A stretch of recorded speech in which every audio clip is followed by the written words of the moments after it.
મિત્રો ધોરણ 9 વિષય ગણિત ચેપ્ટર નંબર 11 રચનાઓ ભાગ 2 ભાગ 1 ની અંદર આપણે અગાઉ જે જોયું જુદા જુદા માપના ખૂણાઓ 30 નો ખૂણો 60 નો એટલે પહેલા 60 નો ખૂણો દોરવાનો થાય પછી 30 નો ખૂણો દોરવાનો થાય ત્યાર પછી 15 નો ખૂણો એટલે એ ત્રણની એક આખી ત્રિપુટી છે ત્રણ 15 નો ખૂણો દોરવાનો હોય તો પણ 60 નો ખૂણો તમારે દોરવો પડે 45 નો ખૂણો દોરવો હોય તો 90 નો ખૂણો દોરવો પડે અહીંયા ખૂણાનો દ્વિભાજક દોરવા માટેની રચના પહેલી છે તો રચના પહેલાની અંદર શું કહે છે એ તમે જુઓ એટલે ખ્યાલ આવશે કે પાન નંબર રચના પહેલે પાન નંબર 168 ઉપર આપેલી છે આપેલા ખૂણાનો દ્વિભાજક રચવો આપેલો ખૂણો તમને આ ખૂણો એબીસી આપેલો છે એનો દ્વિભાજક રચવો તમને પરીક્ષાની અંદર 4 માર્કની રચના પૂછાશે તો 4 માર્કની રચનાની અંદર મુદ્દા લખવાના રચનાના મુદ્દા કમ્પલસરી લખવાના હોય છે જો તમને કહી દેવામાં આવે કે મુદ્દાની જરૂર નથી તો મુદ્દા નહીં લખવાના નહીં તો 4 માર્કની જો રચના પૂછે તો કમ્પલસરી તમારે મુદ્દા લખવા પડે તો રચનાના મુદ્દા કેવી રીતે લખાય તો તમે જેવી રીતે દોરો છો એને શબ્દોમાં વર્ણન કરવાનું છે તો અહીંયા આપેલા ખૂણાનો દ્વિભાજક રચવો તો આપેલો ખૂણો કયો છે તો અહીંયા મેં નીચે લખી દીધું છે કે ખૂણો એબીસી આપેલ છે એટલે જે ખૂણો આપેલો છે એ આપણે અહીંયા દોરી દેવાનો એક ખૂણો આ રીતે દોરી દેવાનો છે આપણી જાતે દોરવાનો આપવાનો એ આપણે અને ખૂણાનો દ્વિભાજક પણ આપણે દોરવાનો રચનાની અંદર આ છે આપેલું હોય એટલે આપણે જ આપવાનું છે અને આપણે જ એને મઠારવાનું છે અને આપણે જ એની અંદર ખૂણો દોરવાનો છે એટલે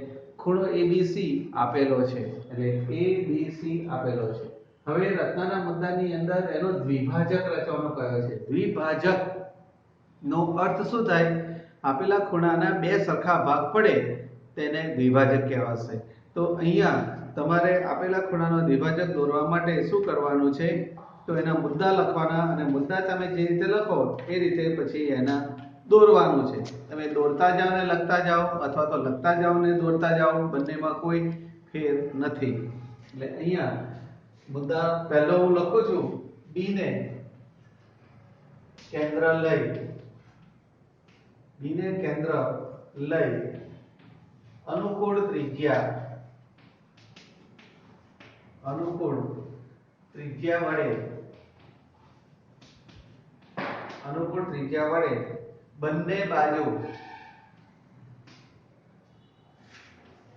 બંને બાજુ એ કિરણ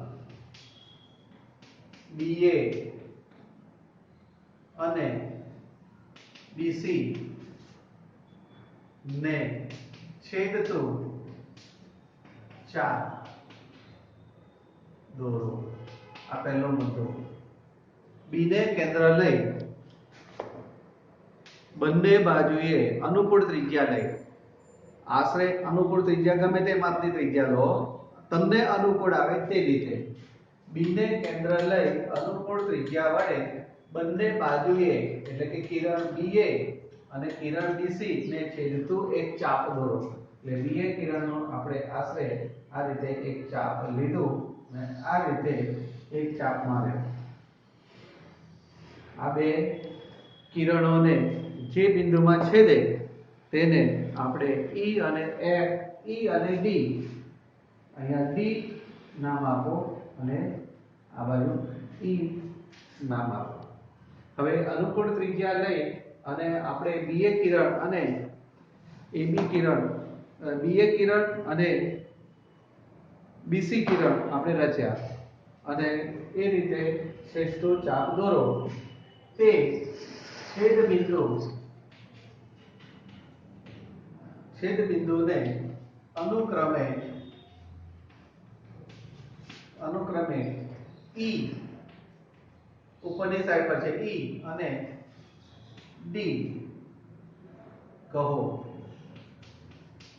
E અને D કયા એટલે આ રીતે ચાપ આવી ગયો આ પહેલો મુદ્દો પૂરો થયો એટલે મુદ્દાની અંદર પણ બીજો મુદ્દો અંદર સમાઈ જાય એટલે મુદ્દાઓ ઓછા થશે આમ તમારે મુદ્દા લંબાવવા હોય તો પણ લંબાવી શકાય હવે બીજા મુદ્દાની અંદર શું કહે છે કે 1/2 DE, આ DE અડધાથી વધારે 1/2 DE કરતા મોટી ત્રિજ્યા લઈ, મોટી ત્રિજ્યા લઈ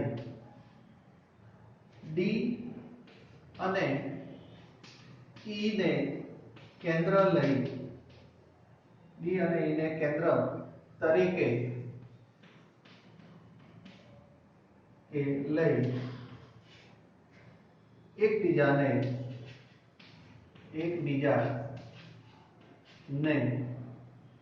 છેદતા ચાપ દોરો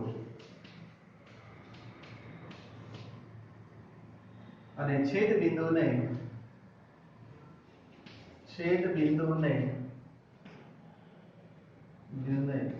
F કહો. Full stop. શું કહે છે બીજા મુદ્દાની અંદર? અડધાથી વધારે ચાપ લેવાની છે. એટલે આ જે માપ છે આટલું, એનાથી અડધાથી થોડું વધારે માપ લેવાનું છે.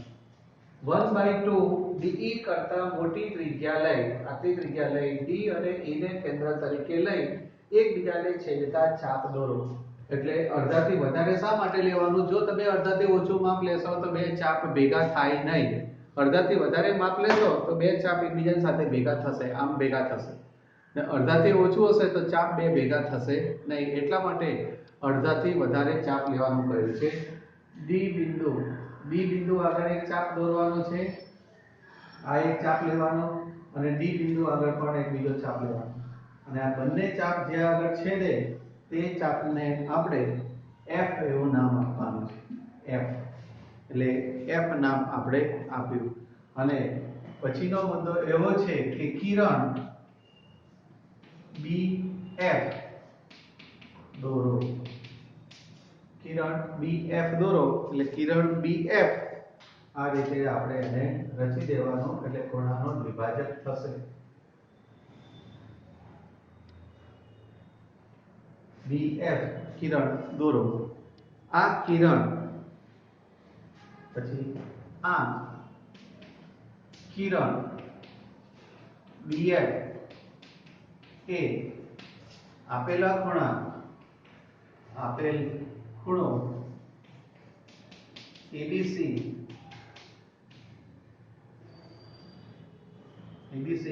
નો દ્વિભાજક છે. એમ કહેવાશે. એટલે આપેલા ખૂણાનો દ્વિભાજક આ રીતે આપણે દોરી શકાશે. એટલે સૌથી પહેલા આ રચના એકદમ સહેલામાં સહેલી રચના છે, પણ લખવાનું એક અગત્યનું છે. તમે લખતા જાઓ, મુદ્દા જેમ જેમ લખતા જાઓ તેમ તેમ દોરતા જાઓ. કદાચ કોઈક વખતે વધારે દોરાઈ ગયું હોય તો દોરીને પછી પણ લખો, પણ આ પ્રેક્ટિસ સાથે રાખવાની. એવું ના કરતા કે પહેલા આખી રચના દોરી દો અને પછી મુદ્દા લખો, નહીં તો ગોટાળા ઊભા થવાની શક્યતાઓ રહેશે. એટલે અહીંયા તમારે રચના દોરવાની અંદર ખાસ મુદ્દાઓ ધ્યાનમાં લઈ અને જેમ જેમ મુદ્દો લેતા જાઓ તેમ તેમ તમે દોરતા જજો. ફરીથી જરા એક વખત રિપીટ કરી લઈએ કે કેવી રીતે રચના દોરાઈ છે તે. આપેલા ખૂણાનો દ્વિભાજક રચવો. તો કયો ખૂણો આપેલો છે? તો ખૂણો ABC આપેલ છે અને તેનો દ્વિભાજક દોરવાનો કહે છે. એટલે દ્વિભાજક એટલે આ જે BF કિરણ આવ્યું એ દ્વિભાજક આવશે. એટલે અહીંયા આ જે ખૂણાનું માપ અને આ બંને ખૂણાનું માપ સરખું થાય. એટલે બંને ખૂણાના માપ સરખા છે એવું આપણે દર્શાવવાનું છે, એવું મેળવવાનું છે. ખૂણો ABC આપેલો છે. હવે રચનાના મુદ્દાની અંદર જોઈએ તો B ને કેન્દ્ર લઈ અનુકૂળ ત્રિજ્યા વડે બંને બાજુએ કિરણ BA અને કિરણ BC ને છેદતું હોય તેવું એક ચાપ દોરો. તે છેદ બિંદુને અનુક્રમે D અને E માં છેદે છે. D અને E માં એ છેદે છે એમ કહેવાશે. પછી અડધાથી વધારે ચાપ લેવાનો. આ જે લંબાઈ આવી એ આ લંબાઈ હોય 10 સેન્ટીમીટર તો 8 સેન્ટીમીટર લેવાની, 5 સેન્ટીમીટર હોય તો 4 સેન્ટીમીટર લેવાની. એટલે આ રીતે DE કરતા મોટી ત્રિજ્યા લઈ D અને E ને કેન્દ્ર તરીકે લઈને એકબીજાને છેદતા ચાપ દોરો. અને છેદ બિંદુને F કહો, એટલે આ F બિંદુ થશે. આ બંનેનું છેદ બિંદુ આવી રીતે F. કિરણ BF દોરો. BF તમારે જોડી દેવાનું. આમ કિરણ BF એ આપેલા ખૂણા ABC નો દ્વિભાજક છે એમ કહેવાશે. એટલે આ રીતે તમારે રચના પહેલી દોરવાની છે. દોરીને ફરીથી પાછું તમારે શું કરવાનું છે, પ્રેક્ટિસ કરી લેવાની 2-3 વખત, તો રચના કમ્પ્લીટ થશે. હવે પછી બીજા નંબરની રચના જોઈએ કે બીજા નંબરની રચના શું કહે છે એ આપણે જોઈએ. રકમ વાંચો એટલે ખ્યાલ આવશે.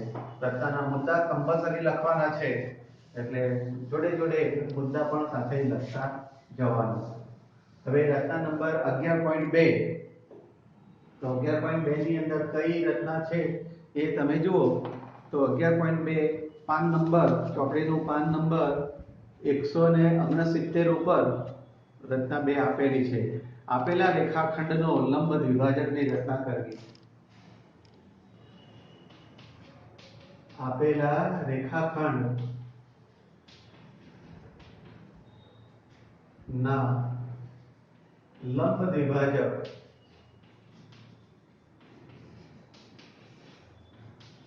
ની રચના કરવી.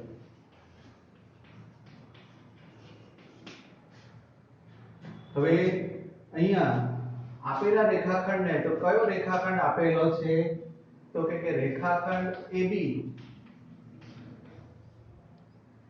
આપેલ છે. રેખાખંડ AB આપેલ છે.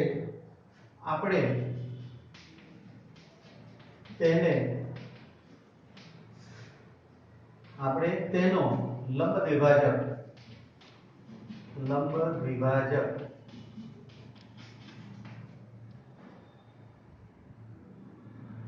રચવો છે.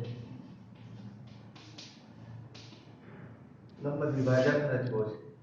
હવે રચનાના મુદ્દા અને અહીંયા આવશે રચના. કેવી રીતે રચના દોરવાની છે એના વિશેની આપણે વાત કરી લઈએ. તો રચના 11.1 ની અંદર ખૂણાનો દ્વિભાજક દોરવાનો હતો. અહીંયા રચના 11.2 ની અંદર રેખાખંડનો લંબ દ્વિભાજક દોરવાનો છે. રેખાખંડનો લંબ દ્વિભાજક અને ખૂણાનો દ્વિભાજક બંને વસ્તુ અલગ છે. રેખાખંડનો લંબ દ્વિભાજક એટલે આપેલો જે રેખાખંડ હોય એ રેખાખંડના મધ્ય બિંદુમાંથી પસાર થતો રેખાખંડ કે કિરણ ગમે તે આવી શકે. એટલે એ રીતે આપણે એક કિરણ આપણે દોરવાનું છે. તો અહીંયા રચનાના મુદ્દાની અંદર આપણે રચનાનો મુદ્દો લખીએ, પણ શું આપેલું છે પહેલા જોઈ લો કે રેખાખંડ AB આપેલ છે. આ આપેલ છે એનો લંબ દ્વિભાજક આપણે અહીંયાથી દોરવાનો છે. એટલે એનો લંબ દ્વિભાજકનો અર્થ એવો થાય કે લંબ એટલે કે કાટખૂણે અને દ્વિ એટલે 2. કાટખૂણે હોય તેવો 2 ભાગ પાડતો એક રેખા દોરવાની છે. એટલે અહીંયા રચનાના મુદ્દાની અંદર આપણે પહેલો મુદ્દો એવો લખીએ કે 1/2 AB રેખાખંડ અડધા કરતા વધારે માપ લઈ 1/2 AB કરતા વધારે મોટી ત્રિજ્યા લઈ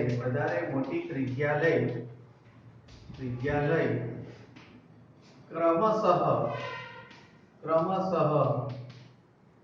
A અને B ને કેન્દ્ર તરીકે લઈ AB ની બંને બાજુએ એટલે કે ઉપરની બાજુ અને નીચેની બાજુએ બંને બાજુએ ચાપ દોરવાના છે. બંને બાજુએ ચાપ દોરો. બંને એકબીજાને છેદે તેમ. એટલે અહીંયા આ પહેલો મુદ્દો જે છે એ મુદ્દા પ્રમાણે આપણે દોરીએ. અડધાથી વધારે ચાપ લેવાનું. અડધાથી વધારે ચાપ આ રીતે આપણે લીધું. ઉપરની તરફ એક ચાપ દોરો, એક ચાપ આમ મારો, એટલો જ. નીચેની તરફ એટલો ચાપ મારો. એને કેન્દ્ર લઈને કામ પૂરું કર્યું. હવે બી ને કેન્દ્ર લઈ ચાપ મારો. આ એક ચાપ આપશે, આ એક ચાપ આપશે. ચાપને ભૂસવાના નથી. ચાપને ભૂસવાના નથી, એટલે એ વસ્તુનું ખાસ ધ્યાન રાખજો. એક ચાપ દોર્યા એકબીજાને છેદે તેમ. અહીંયા ચાપ દોરો અને કૌંસમાં લખી દેવાનું એકબીજાને છેદે તેમ ચાપ દોરવાના છે. હવે બીજો મુદ્દો આપણે લઈએ કે આ બંને ચાપ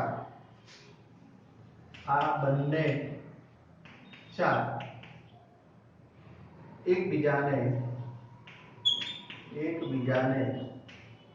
P અને Q માં છેદે છે. P અને Q માં છેદે છે અને પછી PQ દોરો. રેખા દોરવાની છે કે રેખાખંડ દોરો કે કિરણ દોરો, ગમે તે દોરો. P અને Q, અહીંયા બિંદુ P આવે, આ બિંદુ Q આવે. P અને Q ને જોડી દો. એ રીતે આપણે એક રેખા દોરવાની છે. ચાપ એટલો વધારે મોટો દોરવાનો નહીં, આપણા સ્કેલમાં આવે નહીં. એટલે બહુ અતિશય મોટો આલેખ દોરશો, મોટી રચના દોરશો તો પણ તમારે નોટની અંદર માય નહીં. એટલે અતિશય મોટી આકૃતિ પણ કામની નથી, અતિશય નાની આકૃતિ પણ કામની નથી. એટલે આ PQ રેખાખંડ દોર્યો. હવે ત્રીજાની અંદર આપણે જોઈએ ત્રીજો મુદ્દો. હવે PQ એ AB ને બિંદુ M માં છેદે છે. એટલે આ AB રેખાખંડને આ PQ M બિંદુમાં છેદે છે. એટલે M બિંદુ એવું નામ આપી દેવાનું. આમ AB નો લંબ દ્વિભાજક, AB કોણ છે? રેખાખંડ AB નો લંબ દ્વિભાજક, AB નો લંબ દ્વિભાજક PQ છે એમ કહેવાશે. એટલે PQ રેખા ગણો કે PQ રેખાખંડ લો કે PQ કિરણ લો, ગમે તે લેવાશે.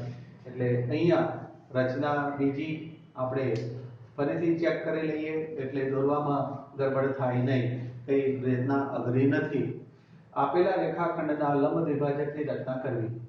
તો કયો રેખાખંડ આપેલો છે? તો કે AB રેખાખંડ આપેલો છે. આપણે તેનો લંબ દ્વિભાજક દોરવાનો છે, એટલે સીધો એક લંબ દોરવાનો છે.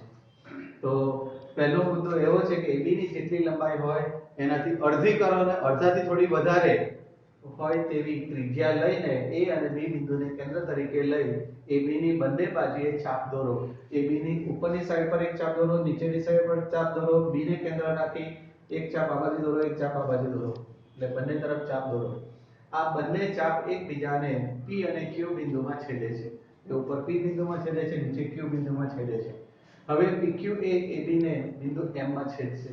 એટલે આ PQ એ AB ને M બિંદુમાં છેદે છે. આમ AB નો લંબ દ્વિભાજક PQ છે આમ કહેવાશે. એટલે રચના તમારે આ રીતે દોરાશે. દોર્યા પછી અહીંયા જોઈ લીધા પછી ચોપડીની અંદર તમારે ચોપડીમાંથી જોઈને તમારી જાતે નોટબુકની અંદર સામેના પેજ ઉપર લેજો. એક પેજ ઉપર આકૃતિ આવશે ને સામેના પેજ ઉપર મુદ્દા આવશે. એટલે અલગથી તૈયાર કરજો. અસ્તુ.